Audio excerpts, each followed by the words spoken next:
Assalamualaikum warahmatullahi wabarakatuh. Saya Milsa Mustika Putri, NPMA 1D020014 dari kelas 1B Pendidikan Biologi dengan mata kuliah Psikologi Pendidikan beserta dosen pengampu Ibu Mona Ardina. Baiklah, saya akan menjelaskan materi psikologi mengenai perbedaan individual dan kebutuhan memperoleh pendidikan khusus. Pertama, apakah perbedaan individu itu? Perbedaan individu yaitu perbedaan kemampuan kognitif, kepribadian, keterampilan fisik, dan lain sebagainya yang terdapat di dalam setiap individu pada suatu kelompok. Sumber perbedaan individual. Pertama, faktor bawaan yang merupakan faktor biologis yang diturunkan melalui pewaris genetik orang tuanya. Yang kedua, faktor lingkungan. SES orang tua meliputi tingkat pendidikan orang tua, pola asuh orang tua, budaya, dan urutan kelahiran. Macam-macam perbedaan individual. Pertama, perbedaan gender dan prestasi yang meliputi pola-pola interaksi guru dengan siswa, siswa dengan siswa, isi kurikulum, serta tenggarai banyak menunjukkan bias gender. Berikutnya, prestasi akademik tidak bisa dijelaskan berdasarkan jenis kelamin, tetapi karena faktor sosial budaya. Dan yang terakhir, faktor familiaritas siswa terhadap mata pelajaran. Yang kedua, perbedaan kemampuan yang meliputi kemampuan sering diartikan sebagai kecerdasan, kemampuan umum diartikan sebagai prestasi komparatif individu dalam berbagai tugas, kebutuhan memperoleh pendidikan. Pada umumnya, karakteristik menuntut pengadaptasian materi atau praktik instruksi agar sesuai dengan kebutuhan mereka. Ialah siswa yang berkebutuhan khusus. Inteligensi.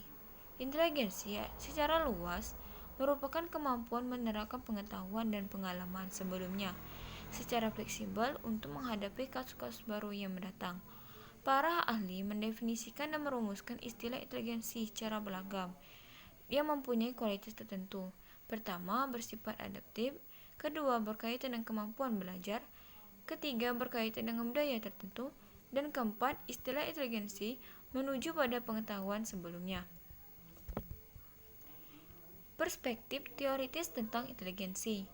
Konsep inteligensi menurut Spearman tahun 1904 sampai dengan tahun 1927 berpendapat bahwa inteligensi terdiri dari kemampuan bernalar yang sifat alamiah dan tunggal serta sejumlah kemampuan khusus. Menurut Fluid and Crystallized Intelligence menuntut Carter Raymond Carter tahun 1963 sampai 1987 menemukan bukti untuk dua komponen yang berbeda dari inteligensi umum. Pertama, anak-anak berbeda dalam Fluid Intelligence dan Crystallized Intelligence. Inteligensi majemuk menurut Howard Gardner tahun 1983, 1990, 1999, Gerbert Hodge dan tahun 1990 mengatakan bahwa orang memiliki kemampuan yang berbeda, disebut dengan inteligensi majemuk. Mengukur inteligensi. Inteligensi dapat diukur dengan beberapa cara. Yang pertama, melalui skor IQ.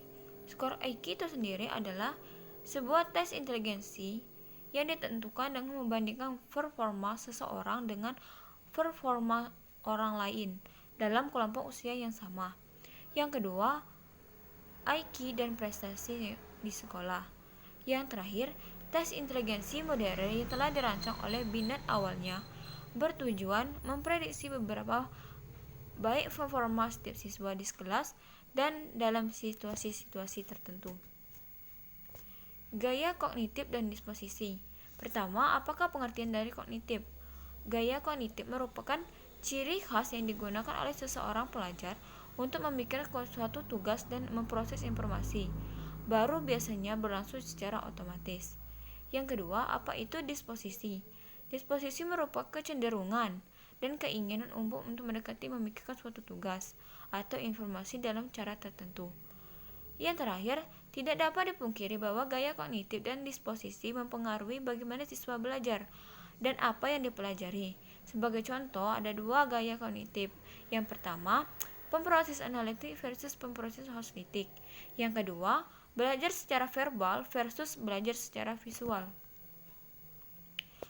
Mendidik siswa berkebutuhan khusus di sekolah umum. Public Law 94 sampai dengan 142. Individuals with Disabilities Education atau disingkat dengan IDEA. IDEA telah diamandemen dan diberlakukan beberapa kali dan sekarang memberikan hak untuk memperoleh pendidikan, yaitu sejak lahir sampai dengan usia 21 tahun. Dan bentuk orang-orang yang mengalami hambatan kognisi, emosi, dan fisik. IDEA dijamin beberapa hak bagi siswa yang mengalami hambatan.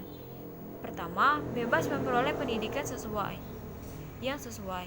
Yang kedua, menjalani evaluasi yang fair dan tidak diskriminatif. Yang ketiga, memperoleh pendidikan dalam suasana yang menyerang. Yang keempat, memperhatikan kasus setiap individu program pendidikan. Dan yang terakhir, menghargai hak asasi individu. Siswa yang mengalami hambatan kognitif atau akademik yang spesifik. Beberapa siswa berkebutuhan khusus tidak terlihat memiliki tanda-tanda hambatan fisik, namun mungkin memiliki hambatan kognitif yang mengganggu kemampuan mereka mempelajari materi-materi pelajaran. Siswa semacam itu mencakup beberapa, yaitu A. Siswa mengalami gangguan bicara dan komunikasi yang meliputi kesulitan belajar, ADHD, rekomendasi umum. B. Siswa mengalami masalah sosial atau perilaku, meliputi gangguan emosi dan perilaku, gangguan spektrum dan autisme. Yang C. Siswa mengalami keterlambatan umum dalam fungsi kognitif dan sosial, meliputi keterbelakangan mental. Yang D. Siswa mengalami masalah fisik dan sensori, yang meliputi gangguan fisik dan kesehatan, gangguan visual, kehilangan pendengaran. Yang E. Siswa dengan perkembangan kognitif yang tinggi, yang meliputi keberbakatan. Dan terakhir, mempertimbangkan keberagaman ketika mengidentifikasi dalam mengalami kebutuhan-kebutuhan khusus. Baiklah, mungkin itu saja yang dapat saya sampaikan. Bila ada kesalahan, saya mohon maaf. Wabillahi taufiq wal hidayah. Wassalamualaikum warahmatullahi wabarakatuh.